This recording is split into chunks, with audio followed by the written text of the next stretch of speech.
Greetings out there, this is Culture Shock, a show where we delve into why we're the way we are and why we do the things we do, particularly in response to change and evolution in ourselves and our environment around us. So today we shall be discussing tribal relations in a social context, how we're influenced by where we're from, and like how we were raised. Does that influence what we do? So I've invited some friends of mine here to talk about it today. So there's Dikko, Nwachukwu, Ameena, Beighton, Kemi Ogunleye, and Wandoo Ihembe-Hassan. Thank you guys so much for joining me today. It's a pleasure to be amongst such a culturally diverse bunch, because everyone is going to let you know where they're from. So I think we'll start with you, Wandoo. You tell us to break down where you're from, and you're married, so the situation, all that. So, hi, my name is Wandoo, as Chinedu said. My mom is Igbo. My dad is Benue, so I'm from Benue, according to Nigerian rules, state of origin. Mm-hmm. My husband is Yoruba, so I literally represent Wazobia of Nigeria. I've schooled and lived in Lagos all my life, most of my life. I have friends that transcend all cultures and all religions in Nigeria. Yeah, that's what we all want. Kemi? Hi, my name is Kemi. Unfortunately, my background is nothing as interesting or eclectic or as diverse. I'm Yoruba on both sides. My father is Ikorodu, my mom is Ijebu. Bit of diversity there. Yeah. And I was born in Lagos, raised in Lagos, lived here most of my life. So your social circle is like rainbow. Yeah. Rainbow practice there. Yeah. And Ameena, what's your story? Hi, my name is Ameena Beighton. My dad is from Sokoto State, and my mom is from Delta State. Okay, So, yeah, very far. Yeah. And I'm married to a Brit. My husband is English. They don't call states there. Yeah. Manchester State, like that. Okay. Not really. So I'm officially from Sokoto State, but yeah, I'm a big mix. Like Wandoo, I have like friends from everywhere, basically. Okay. Before we get to Dikko, talking about mix. So let me feel among. Let me get in on this. So my dad is Igbo and Sierra Leonean. My mother is Yoruba, and my mind is New York. So anyway, but anyway, so I have the Igbo, Yoruba, and so I'm West African, I guess, in manner of speaking. And Dikko, please. Excellent. My name is Dikko. I am probably, I don't know, I'm so diverse, it's ridiculous. By Nigerian standards or law, you want to call it, state of origin is Abia, but my father is actually half Igbo, half Hausa Fulani. So Abia and Katsina. And then my mother, hence my name Dikko, from my great-grandfather, Muhammad Dikko. And then my mother is half Yoruba, half Kalabari, so from Egba, from Abeokuta, and Abonima. Ladies and gentlemen, I present you Nigeria. So I think Dikko, with your diverse, I think we'll start with you. So what, like your upbringing, were you guys skewed, which direction? Do you speak any of the languages? Strangely enough, I speak no languages at all. Funny, my parents actually speak all languages. So my dad speaks Igbo, Hausa, Yoruba fluently. And my mom speaks Kalabari, Yoruba, and French as well. So, but they thought growing up that we get confused. So they didn't speak to us in any particular language. And then we had a household that had Igala people in it, and just a whole complete menagerie of people. So English was the lingua franca in our house, and then they shipped us off quite early, so didn't have a chance to learn the language. So it was good that English was where you started, because they shipped you off to England. Quite okay. And so Ameena, did you grow up in Sokoto by any chance? Or? Well, I actually spent 1 year in Sokoto when I was 7. Okay. And that was purely because we couldn't speak Hausa at all. Okay, so it was... Yeah, because we spoke English at home, obviously, mom and dad, being different languages. So yeah, I spent 1 year in Sokoto when I was 7, the whole year. And really, the Hausa I learned there is what has stuck with me now. Wow. Okay. So how many kids do you have? 2 kids, a boy and a girl. But do they speak any language? They understand Hausa. They Okay. understand. They can speak a little bit, but I'm really trying my best to. Does it come out in anger like our mothers? Like, is that where your Hausa comes out? Like, because you know you don't scold, you go. Yeah, it tends to. You go colloquial. It tends to. It tends to. Trying to minimize the English, just a bit difficult. Well, I mean, with everything there's then Cartoon Network doesn't have the Yoruba option yet, like or the Hausa. So Kemi, and you're purely Yoruba. I mean, like you said, but I mean, Kemi and I go way back, so I know like your friendship, like is Facebook compliant. Like It is. I think it's United Nations compliant. yeah. So, yeah, my friends are from everywhere. So I have friends from. And like your family, so does that cut across all your siblings, or do you think like maybe older siblings, maybe they were kind of like channeled into? No, I think all my siblings are the same. Where we grew up with people from everywhere. Primary school I went to, and then going to Unity School, Queen's College as well. You're exposed to people from everywhere. So I think I had that advantage as well. Passed on the torch. Okay. Yeah. You can pass it right on to one. Oh, that's yes. Surrounded by 3 queens. Oh, really? Like all queens. Pass on. Yeah. So Wandoo, like a language in your house. So no, very similar to Dikko. My Just parents spoke nothing to us because they didn't want an upper hand between themselves and our kids. And they constantly brought people to the house to live with us to teach us TIV. That obviously did not work. They ended up strengthening their English. But funny enough, it's in old age that I now understand Yoruba and Igbo. Okay. By virtue of school, not by virtue of the house, because you then had people who you were close to who that was a language that they chose to speak in, and you just kind of picked it up. Not obviously intermediate level, but you cannot really sell me in Yoruba. Me, I'll be sold in the market for free. Really? Yeah, I can't speak. I mean, I understand. Do you understand a little bit of a little bit of everything, but not enough to. But they can sell you. They can probably sell me, yes. But I would know by their body language what's going on.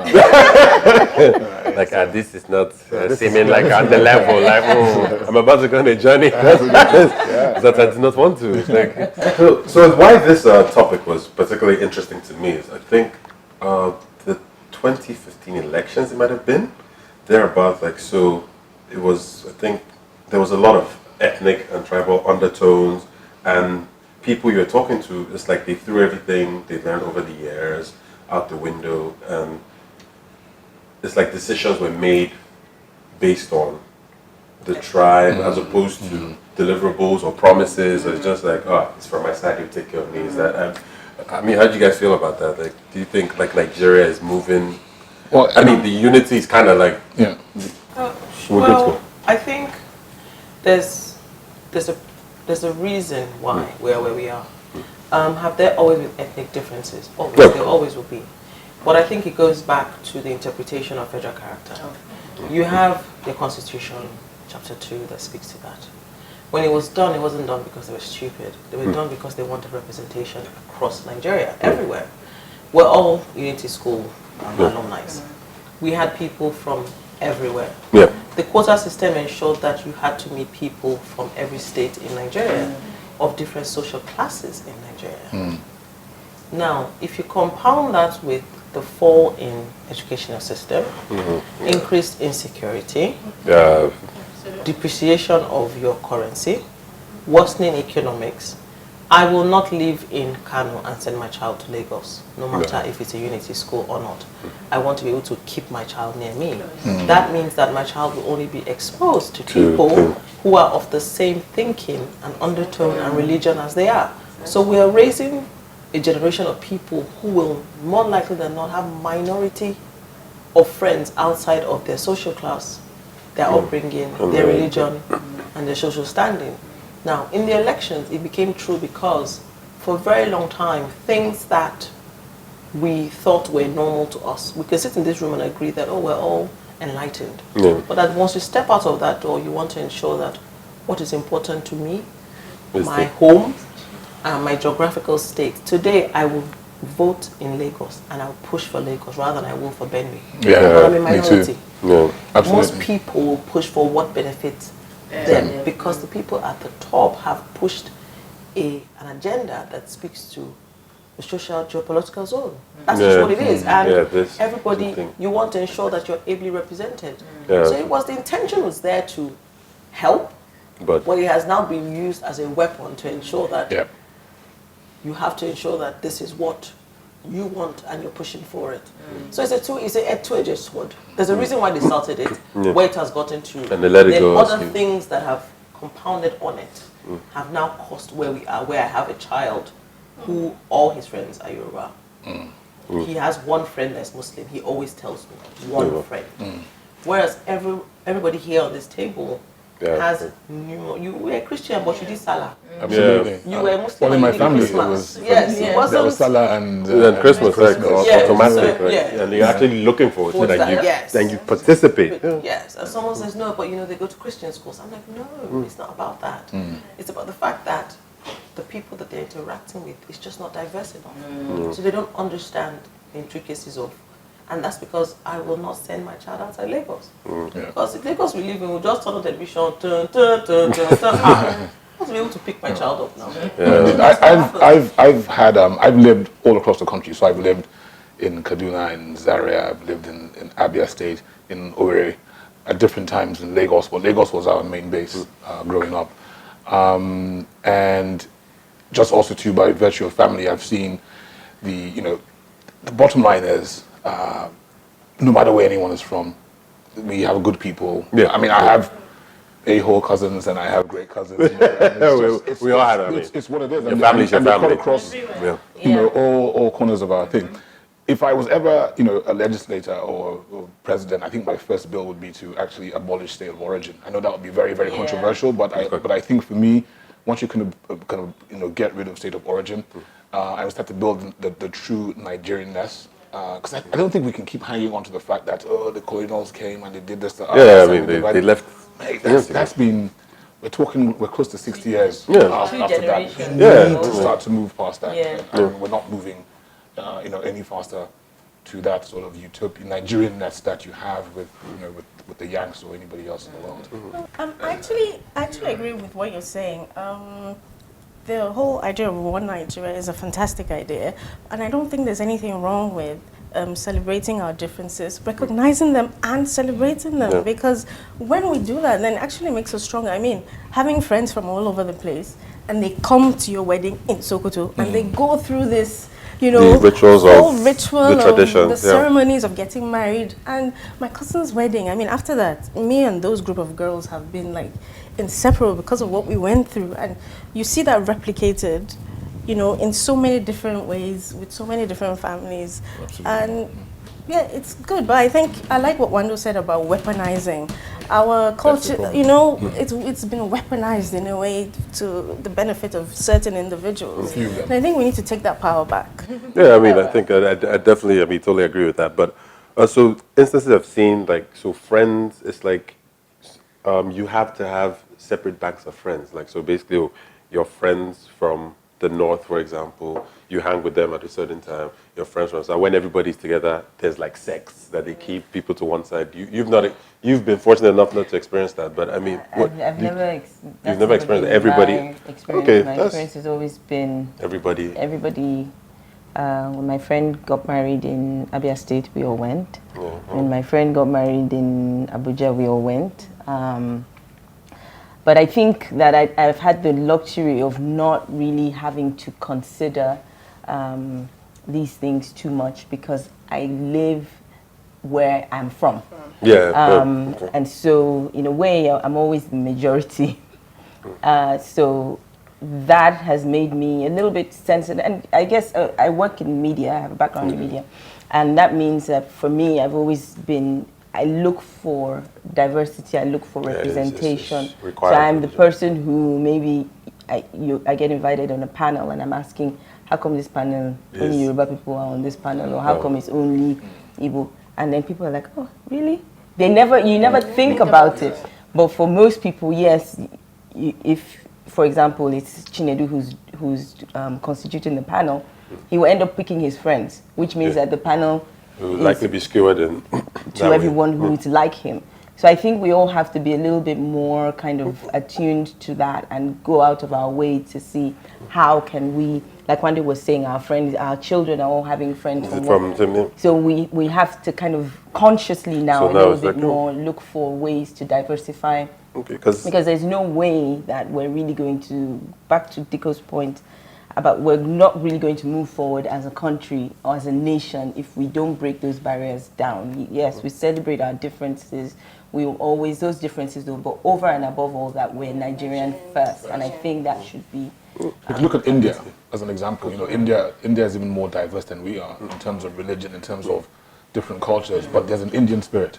That everybody has. Everybody has. I mean, I know when we play football, everyone is Nigerian, but that's about the only time everybody comes together. But I mean, even with team selection, because you still hear those arguments that there's no this region is not represented. It has so I mean, shouldn't it just be about quality? Who are the best suited for the job? And when you're talking about media, because like I have an advertising background as well, and anytime you're working on a campaign, you always have to be conscious of that. You know, you have to do for the North. Either you do a version for each side, do it for the North, do for the East, do for the South. Or when you're picking the models, everything like, okay, no, this one has the whole. Then, like as a copywriter, for example, so when you're writing the ad, you have to use names like Dave or Mike, so nobody feels left out. Yeah. So and when you spoke about India, because I was about to ask, so is it like, do we think it's like a Nigerian problem? Okay, but it goes back to that federal character that's in our constitution, which, like Wandoo said, is there for a good reason, but it's now being completely abused.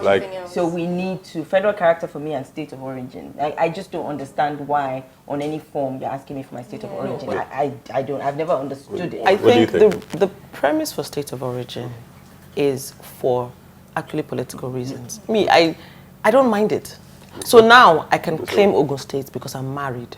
Now for me, yes, that is why it is there. It is there for you to be... I know it's there, but if I decide today to move with my child and go and live in Anambra State... You can change it now. I should be able to do anything that I want to do there as a Nigerian. So it's the same thing. Let's use outside of the country. Yeah. You cannot vote in the UK unless you're a resident of the UK. That's what they want. They want to ensure that if you are paying taxes... They don't have absentee ballots in the No, you have to, what she's saying is you have to qualify to vote. Yes. So here, for you to run for chairman or whatever your local government, first thing, you must be resident in a state for 10 years. State of origin was for you, it is 10 years. For you to do state of origin, it was because they wanted representation for every state. When you put on a form, unfortunately, your federal character has its pluses. I'm for the pluses. The negatives is what now started coming up. When you had 19 states, it didn't matter. When you started doing federal allocation by state, that's where this problem now started. Because you now want to ensure that if we are 10 in this room, you have enough people claiming Kano State, Benue State, so you can get more allocation. If we were 12, 19 states, we wouldn't be talking about state of origin because, quite frankly, we'll be divided between 6 northern states, 3 states in the north, in the middle belt, and the balance in the south. But now, for me, I want to run for, I can claim Ogun State, and then for that reason, I can then decide that I want to run for political position. Because your constitution, you must. But they'll play that against you when the time comes. Yes, say, well, yes, she's married to Ogun, but she's not. But I qualify. Even I don't win, but I can take a form and compete. Before, you could not. Now, you can. Now, should it be state of residency? Yes. Okay. As opposed to state of origin. Exactly. So you have just qualified. Yes. Of course, you have to establish residency somewhere because you have to show that you have an interest in that area. If we're talking about running for office and things like that, yes. But I'm filling out a form. I want to open a bank account and somebody's asking me for my state of origin. Local government. Local government area. But it's because when they want to claim FAC for you, they count you. Union Bank or... Yes. It's data collection. It's data collection. KYC. You want to know who Can I know you? I want to rent a property and the landlord is asking me for my state of origin and my local government. That's simple. Yeah, Yes. and you're discriminating against. Oh yeah, that definitely happened to me. I remember happens. looking for a house. You know, we'd been going because my wife is Yoruba, and then we're looking for a house. And then she's talking, so she says, "Oh, something like Chinedu. What do you think?" And then the lady showing us just stops like, "Chinedu, like, yeah, what's the problem?" My dad says she doesn't want Igbo. Like, you know, and I'm like, wow, okay, you know what? Yeah, this might be the best place I've ever seen, but yeah, I'm not living here if you already think that way. And these things, they pop up more than you'd like to imagine. Oh, yes. And then you see people's confusion when you hear it's Chinedu and then you hear the middle name. And then you just don't know where to place you because it's like, I have this mindset about I read exactly. So they've already formed who you are now you based hear that off of your name. His middle name is Yoruba and he speaks Yoruba, he doesn't speak Igbo. Exactly. Does that change anything? Is it still who he is? They've weaponized the same. Yeah, that's what they've done. They've not. I once dated a girl that and it was quite serious, and the parents just one day just said, you know what, we like Dikko's a nice guy, but he's not Yoruba. And she's like, well, but his mother is Yoruba. I said, but you're still going to be Mrs. Nwachukwu, not, you know. And then that was the end of that. I told her, I said, look, I will never ask you to, go against your parents, right? Like your parents. So, I mean, I actually get the comments, oh, you're Hausa, really? You don't look like them. You don't even act like them. how do they act? Exactly, what is I'm them? always like them. Like them. What do they look like? Yeah. You know? So I mean, it's like sometimes I say like, when you hear racial conversations like racism, I'm like, sorry, I can't attend to you just yet. I still have tribal things right in front of me, like right in front of my. So that your racist thing, like, hit me up in about 30 years when maybe, because it's like, because that dating thing has happened to me as well. As in like, she's like, oh, I had a great time, but you're Igbo. Only to find out that her sister dated an Igbo guy she's Yoruba about for 5 years, and then he proposed. And so as parents, you've waited for them to date 5 years. So where do you think it's going? And that's when I say, They think they're playing. They keep thinking they'll soon break up. She will soon see, like, when do we get to where we see people? Like, as opposed to... I think education. Education for us now. Yeah, to put it's just putting it... Do you think it's getting better though?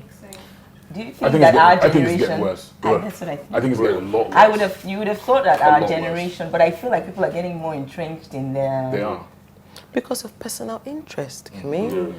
For whatever I'm doing, I want to ensure that I am okay, and what is representing me is okay. Well, that Kemi is my friend does not, and I'm saying because they've weaponized it to the point where you want to ensure that you come first. But even leaving the macro, the bigger issues alone, when we were growing up, yes, we would say maybe we heard our parents saying things like, Igbo this one, Hausa this one.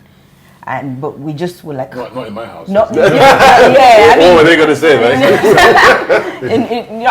have to say, not really in my house either, but you would hear it. Yes. And I would think, I guess growing up, my parents didn't have that at all. So I always found it strange. And I thought, my generation will end that. Now I hear people who are my generation say, my own child cannot marry this. Yes. I'm telling you what I know from what I've seen. And I'm like, what are you talking about? This is after you have gone to school all over the world. You have done. So I don't know whether educational exposure is going to solve this issue. Is it concerted effort? It's not, and it's not just also, it's from the top. You see, this problem is like corruption, which is a different topic, I'm sure. It is ingrained now in us. When you hire somebody in your house, it's a person from this, can't hire this. So it even goes further than our children. There's a preconceived notion of tribes, states, sex, religion, everything. So it's education, education from the top.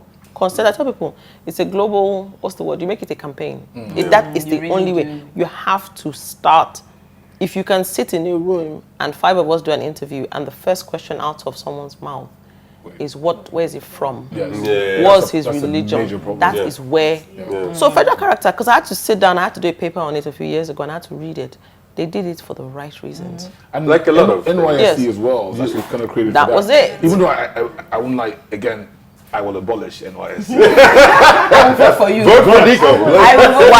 Why? When you are running for office, Dikko, I will vote for you. I think we can come up with a better system. I think NYSC in principle is great, but a better system can come up. But that's not the time for this today. Stay tuned. No, seriously. But I can give you an NYSC story that that I think embodies why NYC was created. And it was a lady we interviewed when we were hiring people in our company, and she, she was from Ibadan and lived there and never gone anywhere else. And she was posted to somewhere in the east, and she didn't want to go, so she went down there because all she Why did she want to go? The story is, she had heard Igbo people like this, people like that, blah, blah, blah. They like money too much. They'll suck your blood for money. All kinds of at night or anytime. They'll suck your blood, you know. And she didn't want to go, so she tried everything in her power to get transferred to Lagos. It didn't quite work out, so she was forced to go to the east. And by the time she got there after everyone had been settled and gone out. So the lady who was in charge of I guess the registering or whatever. Now said, you know what? There's really nowhere for you to go. So come and stay with me, stay in my house, and we'll sort you out. And she stayed. It's an Igbo lady. Igbo lady. She stayed with the woman for the whole year, and she assisted the woman in her office and did stuff. And she said that before that happened, every notion she had, preconceived notion she had about Igbo people was completely destroyed. And now she has a relationship with the lady, and she goes back to the east to visit the woman on holidays and stuff. And so from that standpoint, I mean, NYC is, that's a great NYC story right there, and they used to sell. So has that covered why you weren't going to vote for him? Like, well, if he was going to abolish NYC. And so it's more like restructure, like exactly. it's gonna clean it up, like. Yeah. So, but another interesting thing for me, because like we growing up with our multicultural things, so like the banter. So I mean, there were the stereotypes, the jokes, like everything we could do. But even now, so you have to check, like like before, Yamiri, Ngbati person, so all those things. So, but now saying it is like, because you knew it was playful now. But even like you said, your friends now saying, oh, you can't marry, but so it's like, how would that person take it if you say that? And my own experience as well, because I've said Igbo, Yoruba. So I spent about 3-4 years living with a family that were half Ibera from Kogi State and half Fulani from Katsina. So I was there for years, and and they were Muslims. So during fasting, like, hey, I had to fast and things, imbibing in the culture. And so it was one uncle one time, because they'd call, and when I pick up the phone, I'm like, oh, is that Abdul? Because my friend was Abdul, like, no, it's Chinedu. Like, there's a Chinedu there. So one uncle just came one day, said, look, Chinedu, as yes, you're our son, so you have to pick one, Abdul Jamal or Abdul Hakim. That. So this is like Jamal is what I go like. December, I went for a wedding, one of them, and so when they were taking family picture, everybody, and I was standing out there, and they're looking at me like, "What's wrong with you? Get in here." So you see, so this is how I came up and seeing stuff like that. That even with all the changes that have been happening, that this thing still exists, and and this is like extended family, not just family, as I said. The grandmother from Katsina, all of them, they know to do our son. Get in here. So. Like our kids, like that's the fear that are they gonna have these? So come to my house. Thankfully, my son's best friend is Yoruba Muslim, that's fine. He's my son in my eyes as well. But it's like now we're the exception and not the rule. So I think it's this thing about inclusion. Inclusion, what you're talking about. The more you're exposed to other people's cultures, the more you see them as people, and the less you see the label and the stereotype and the. Once you're into something like Ramadan, for example, you're saying you lived in the culture, but so you're able to kind of identify with it. And in some terms, you're able to identify with Muslims, and you're able to see Muslims as serving God as well, even though you're a Christian. Yeah, because for me, it's just ultimately, I believe it's the same destination. It's just you decided to go a different route. That's what some people fly BA, some people fly Virgin. They know why. Like some people drive Benzes, some people take the bus. That one might not be. That one, sorry, that's not the best. That's not quite the same. But that is also, I think, tribal differences have helped in that economic. What's the word? But sharing of the cake. One of those points I think is actually a very important one that we shouldn't lose. Fact one is that it's been weaponized at the very top, because I think again at the very base level most Nigerians are very welcoming regardless of where you're from. It's at those specific times, elections or maybe even some other things like marriage, but it's always hovering just beneath the surface because it's been weaponized from the top. And if we can find a way to reverse 40-50 years of that weaponization. Rwanda is not far. Rwanda is our neighbor.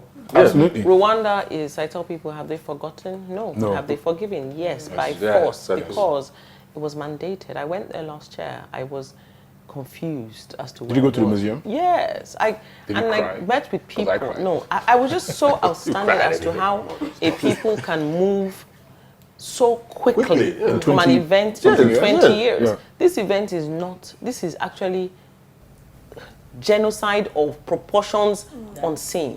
But the thing is, were there people that were benefiting financially? Here, I believe our problem is compounded, like what you said, by the financial benefit. Yes, but if you force something, the president has now, if you ask a cleaner in Rwanda, are you Hutu or Tutsi? They will answer you, I am Rwandan. Yeah. They're not allowed. Yeah. They identify, they know where they're from.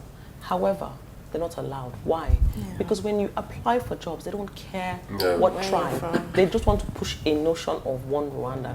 I tell people, if I'm looking at a news article in Nigeria now, and they say new appointments, the minute I start reading and I see Northwest, Southwest, I just close the paper. I'm like, why have we gotten to the point where if you have a position for this at a certain age brand, we need to understand, and within ourselves, we're not that many now. Who is the most qualified for this? Yeah. It should not matter what the person. But like I said, how do we get financial? It's from the top, and it has to be concerted. And maybe it starts from us as well. Us. I think you need a leader who has the will to a group of leaders, or a group of leaders who really has the will to push that agenda, and like Wandoo said, to make it, to mandate it.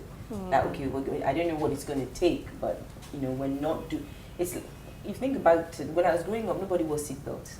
Somebody came and said, you know what? Great point. You people are going to wear seatbelts, and guess what? Everybody, even people who are stark illiterate, they get in. That's right. So that gives me encouragement that it's possible actually if you have somebody who has the will, political will, the political will him to do it. plus his house plus his legislature. It's not one, there are like 600 of them. But you can put them inside a room. Yes, because our country is run by a legislature, not a person. But they have to understand. I tell people, you walk into a meeting and someone says, can we say a prayer? Then you say Christian prayer. Can we say Muslim prayer? I'm like, can we not say a prayer? Can we just make? I'm like, the Christian prayer that was said is for all of us in this room. Why do you feel? And no, but it's not right. I'm like, what? So I want a Buddhist prayer. While we're at it, come on, let's. I want an Ifa prayer. But it's something that is an effort. It's a campaign, like you said. There's so many things they've pushed in Nigeria that this is not one. They can push it if they want to. Yes, they definitely can. They can. If they want to, they can. I think that's a big thing. If you want to. And all they need is 56 good legislators to actually push it through. Yes. All they need is 56. That sounds like such an insurmountable number. But actually, it's not that high. Yeah. I mean, not to diverse too much, but if we have 56 good senators, we can change the course of this country. Yeah, I mean, even more than the president. Yeah, it won't be immediate, but I mean, it happens. Why? No, good. Yeah. So because we have monetary benefit, if you were doing a thankless job, as we discussed before, and they were paying you pittance to be a senator, people that want to push this country forward, they will come out. The minute there's a monetary benefit that outweighs everything else, your sense and notion jumps out the window. Of course. So I mean, we've spoken about, all this seems like political, it's all set up, but then in our personal spaces, like in our relationships, there's intertribal relationships all around there. How has that worked? The family dynamics, and your husband being a Brit, so I'm really interested in so his take, because he's an outsider looking in, does he think we're all batshit crazy? For example, or what's wrong with you folk? But he must be as well if he married you. So he loves the crazy, right? Well, what does Tim think? I think he kind of sees it as he thinks we're just being led in a way. Okay. Just exactly back to what Wandoo was saying about weaponizing and really, okay, fine. We always make fun of him about, you came and you colonized us and I always make fun of him about that. But then he says, pretty much the same. It's like a weapon. You guys just follow. You can see it at the top. It's not like that at the top. Yeah. They all work together. They're happy to do business together. They're happy, but so you're down here and you're, so that's the bit he doesn't get. Was there any kind of resistance like yours when you guys were getting married? Anything? Not everybody, both sides? Everybody. We're happy. He's not a killer. He does not have children outside. you are going to stay in Lagos. Everybody's produced. No, funny enough, my husband's father is Muslim. He's an Oba. His mom is a Christian.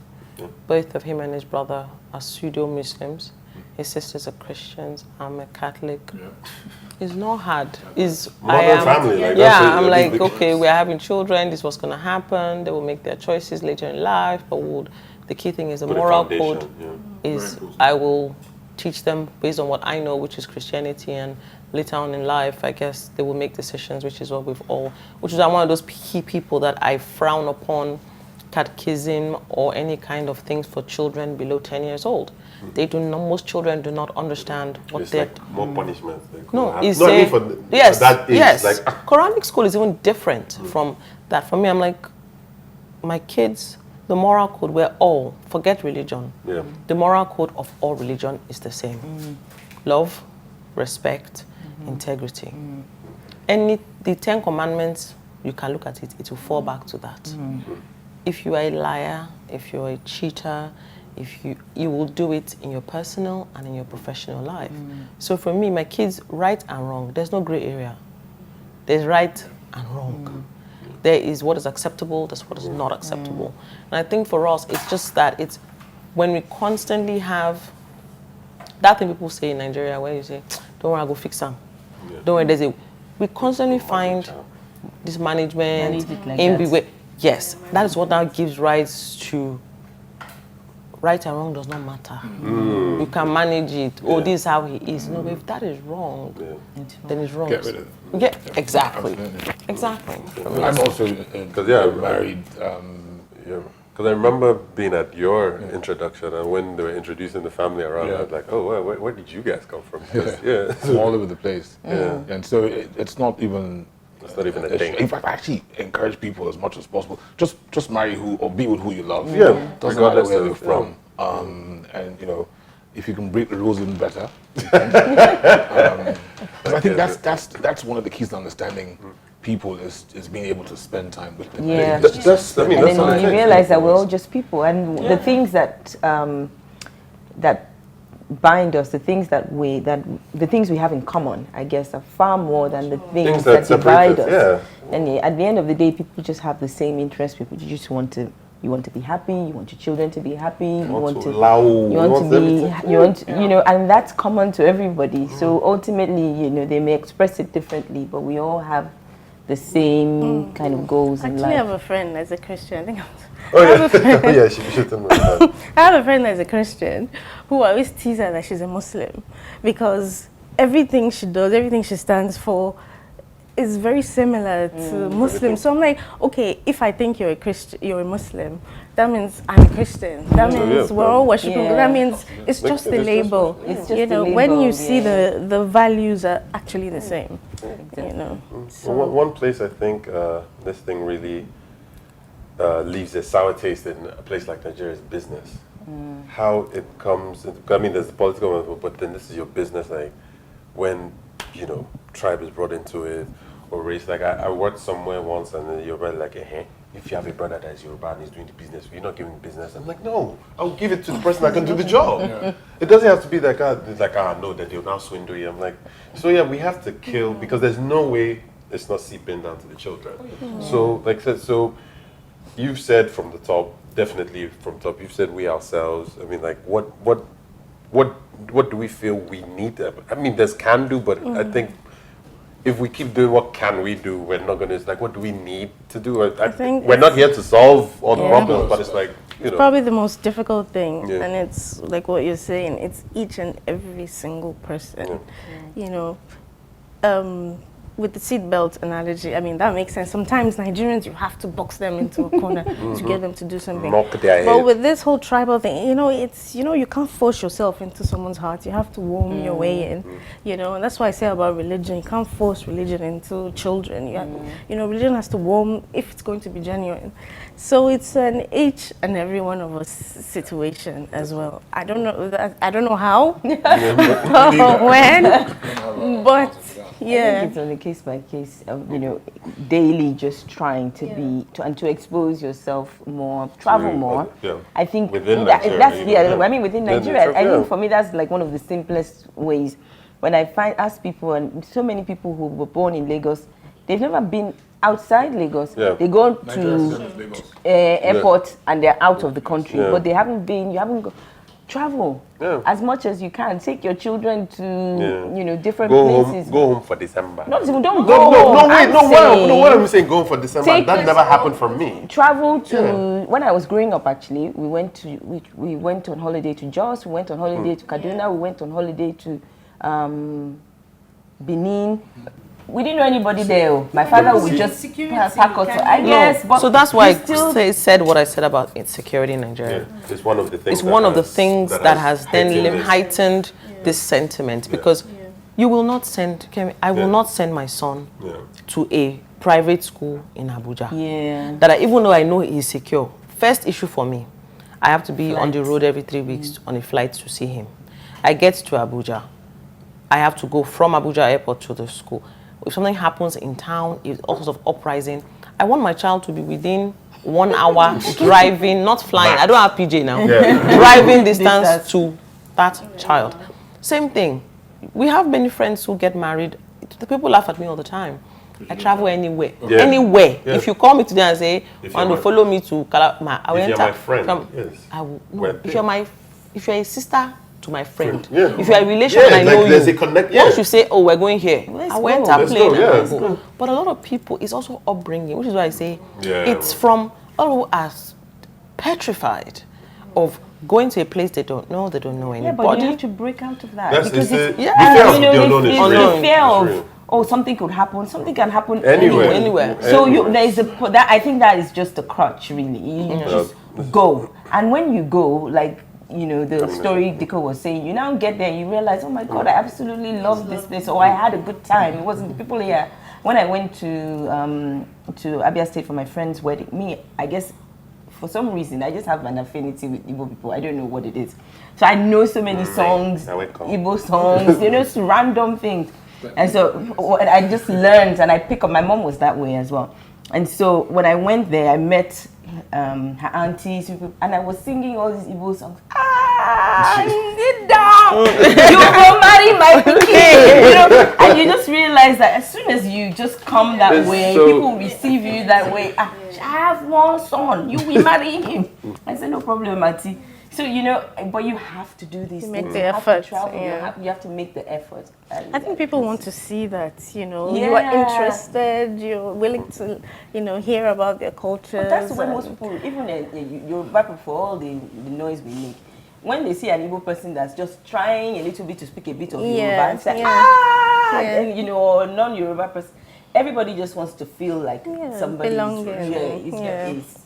So guys, thanks so much. For coming. We've had a very interesting conversation. I've enjoyed this conversation talking about solutions might not have come from it, but it's our job, but it's not quite our job. But it's pretty much what I've gathered from everyone is like, look, it's up to us at the end of the day. Be accepting of who you are. Yes, there are real dangers out there. There's insecurity, like you've mentioned, but our kids, we grew up a certain way, I guess was a different time, but we need to try, to instill that in our children for the future generation, because they're sponges. They react to what they see. So it's like, if my daddy is based on this religion, my mom is based on that, then they're going to follow that guy. So I think all we really can do is embrace everyone. Everyone is a human being just like you. Cut, they bleed the same way. So, and like Kemi said, I'd like the one travel, get to know your surroundings, like the banks, KYC, AU, KYC, know your country. No, really. That's it. Spread out there, everything, and eat the food. You can hardly ever go wrong with food. So once again, I'm just a curious guy. That's why I ask all these questions, and I do it for the culture. So please keep watching. See you next time. Deuces. Hey. All right.